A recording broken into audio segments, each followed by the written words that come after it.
RCF. Bonjour Agathe Gommet. Bonjour.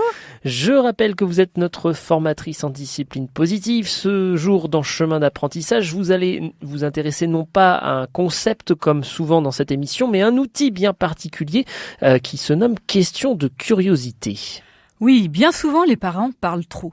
Quand l'enfant fait une erreur, le parent va expliquer à l'enfant ce qui s'est passé, le pourquoi du comment, ce qu'il devrait ressentir, ce qu'il faut faire pour réparer. Et pour conclure ce discours, il va chercher une forme de punition pour être sûr que l'enfant retienne bien la leçon. Alors la discipline positive nous propose un outil plus efficace qu'un long discours, c'est la question de curiosité.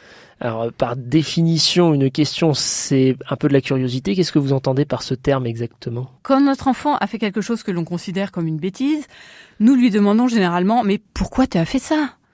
Et lorsque l'on pose à un enfant une question commençant par « pourquoi ?», bien souvent il répond qu'il ne sait pas ou que quelqu'un d'autre lui a demandé, que c'est la faute de l'autre, enfin il cherche à se justifier. Le référentiel est alors externe. Il va dire par exemple « parce qu'il m'a dit que »,« parce que tu m'as demandé ». La question « pourquoi » pousse l'enfant à se justifier. Maintenant, quand on remplace le « pourquoi » par des questions du type « que s'est-il passé ? Comment te sens-tu par rapport à cela ? Que penses-tu que les autres sentent ? Quelles sont tes suggestions pour résoudre ce problème ? » Les réponses de l'enfant ne sont pas du même ordre. L'enfant va chercher des réponses en s'impliquant, en utilisant la première personne, le « je ». Par exemple, j'étais en colère, alors j'ai tapé mon frère. En posant des questions commençant par qu'est-ce que ou comment, on renvoie le contrôle à l'interlocuteur. Voilà, j'ai fait ceci, j'ai fait cela. Le référentiel est alors interne. En discipline positive, on appelle ce type de questions des questions de curiosité. Elles permettent d'être dans le dialogue avec l'enfant à partir du moment où on est prêt à recevoir ses réponses. Et en utilisant la question de curiosité, on aide l'enfant à comprendre ce qui s'est passé et à trouver des solutions. Ces questions de curiosité permettent donc une meilleure communication avec nos enfants ? Oui, par conséquent, c'est un outil particulièrement efficace pour rester en lien avec notre enfant au moment de l'adolescence. Être en lien, être connecté, ouvre à la compréhension mutuelle et va permettre une relation qui aidera l'adolescent à s'orienter de façon positive. En discipline positive, nous utilisons les questions de curiosité lorsque nous avons une envie sincère de comprendre. Elle invite le jeune à réfléchir, à explorer par le dialogue et la réflexion les conséquences de ses choix, sans pour autant tenter de le raisonner. Explorer les conséquences n'a rien à voir avec imposer les conséquences, qui là va viser davantage à faire payer de façon punitive, sans rendre le jeune acteur de la réparation et de l'apprentissage. Donc les questions de curiosité apprennent aux jeunes non pas ce qu'il faut penser, mais comment penser. Alors je peux vous donner un exemple d'un couple de participants aux ateliers de discipline positive. Ils avaient confié leur maison au moment du Nouvel An à leur adolescente de 17 ans pour qu'elle organise une fête avec ses copains.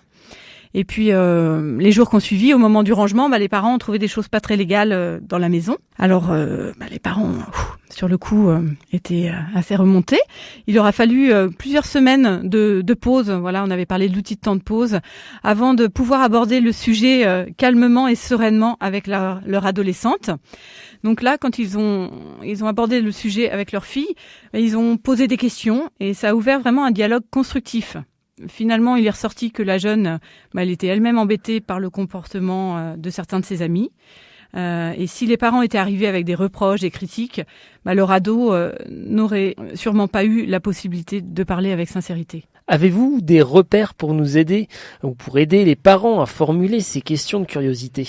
Alors, il existe de multiples façons de poser des questions.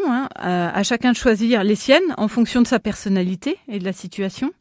Quelques points d'attention quand même. La question de curiosité n'est pas une question dont on connaît déjà la réponse. Elle ouvre au dialogue sans jugement ni critique. Ce n'est pas non plus une question dont la réponse ne nous intéresse pas vraiment. Attention également au ton utilisé. Montrons une intention bienveillante. Et enfin, la question de curiosité perd tout son sens si l'enfant est puni après avoir partagé une information avec honnêteté. Et ces questions sont donc à utiliser quand il y a un problème, quand l'enfant a eu un comportement inapproprié ? Oui, mais pas uniquement. La discipline positive nous invite également à utiliser des questions de curiosité pour impliquer les enfants. Lorsque l'enfant entend un ordre, le cerveau se met en résistance. Lorsqu'il entend une question formulée de façon respectueuse, le cerveau se met automatiquement à chercher une réponse. L'enfant se sent alors en capacité, il va être plus enclin à coopérer. J'avais proposé une émission sur ce sujet en début de saison. La discipline positive propose ainsi de remplacer les ordres par des questions d'implication, comme par exemple, comment vas-tu t'y prendre pour être prêt à l'heure? Comment toi et ton frère pouvez-vous résoudre ce problème? Qu'est-ce qui a été convenu au sujet du rangement? Je vous souhaite une bonne route sur les chemins de l'apprentissage, tout en question avec nos jeunes.